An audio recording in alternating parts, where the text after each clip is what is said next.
Hallelujah. ಎಲ್ಲರಿಗೂ ಕೂಡ ಶುಭ ಮುಂಜಾನೆ.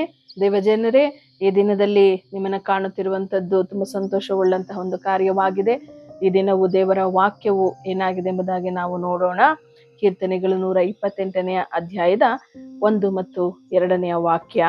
ಯೆಹೋವನಲ್ಲಿ ಭಯಭಕ್ತಿ ಉಳ್ಳವನಾಗಿ ಆತನ ಮಾರ್ಗಗಳಲ್ಲಿ ನಡೆಯುವವನು ಧನ್ಯನು.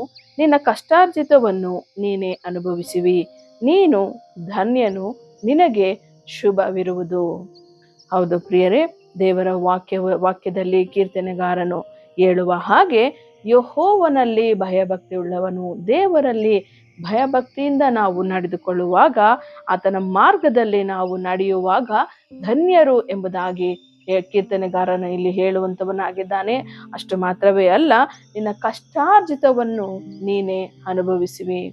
ಹೌದು ಪ್ರಿಯರೇ, ನಾವು ಯಾವಾಗ ದೇವರಿಗೆ ಭಯಪಟ್ಟವರಾಗಿ ದೇವರ ಮಾರ್ಗಗಳಲ್ಲಿ ನಮ್ಮನ್ನು ನಮ್ಮ ಕುಟುಂಬವನ್ನು ಕೂಡ ನಡೆಸುವವರಾಗಿರುತ್ತೇವೋ, ಆಗ ಖಂಡಿತವಾಗಿಯೂ ನಮ್ಮ ಕಷ್ಟಾರ್ಜಿತವನ್ನು ನಾವು ಕಷ್ಟಪಟ್ಟು ಕಷ್ಟಪಟ್ಟು ನಾವು ಏನೆಲ್ಲ ಕಾರ್ಯಗಳನ್ನ ಮಾಡಿರುತ್ತೇವೋ ಆ ಎಲ್ಲ ಕಾರ್ಯಗಳನ್ನ ಅನುಭವಿಸುವುದಕ್ಕೆ ದೇವರು ನಮಗೆ ಕೃಪೆಯನ್ನ ಕೊಡುವಾತನಾಗಿದ್ದಾನೆ.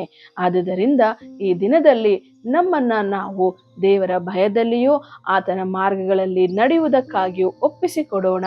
ದೇವರು ನಮ್ಮ ಕಷ್ಟಾರ್ಜಿತವನ್ನ ನಾವು ಅನುಭವಿಸುವ ರೀತಿಯಲ್ಲಿ ನಮ್ಮನ್ನ ಆಶೀರ್ವದಿಸಲಿ. ಪ್ರಾರ್ಥನೆ ಮಾಡೋಣ.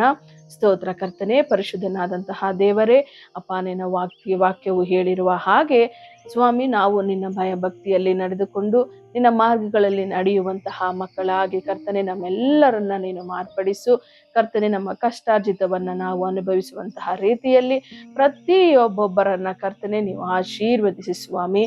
ಈ ದಿನದಲ್ಲಿ ಅವರಿಗೆ ಬೇಕಾಗಿರುವಂತಹ ಎಲ್ಲಾ ಕರ್ತನೆ ಅನುಕೂಲತೆಗಳನ್ನ ಮಾಡಿಕೊಡಬೇಕಾಗಿ, ಕೊರತೆಗಳನ್ನ ನೀಗಿಸಬೇಕಾಗಿ ಯೇಸು ಕ್ರಿಸ್ತನ ನಾಮದಲ್ಲಿ ಪ್ರಾರ್ಥಿಸಿ ಬೇಡಿ ಹೊಂದಿದ್ದೇವೆ ಕರ್ತನೆ. ಆಮೇನ್.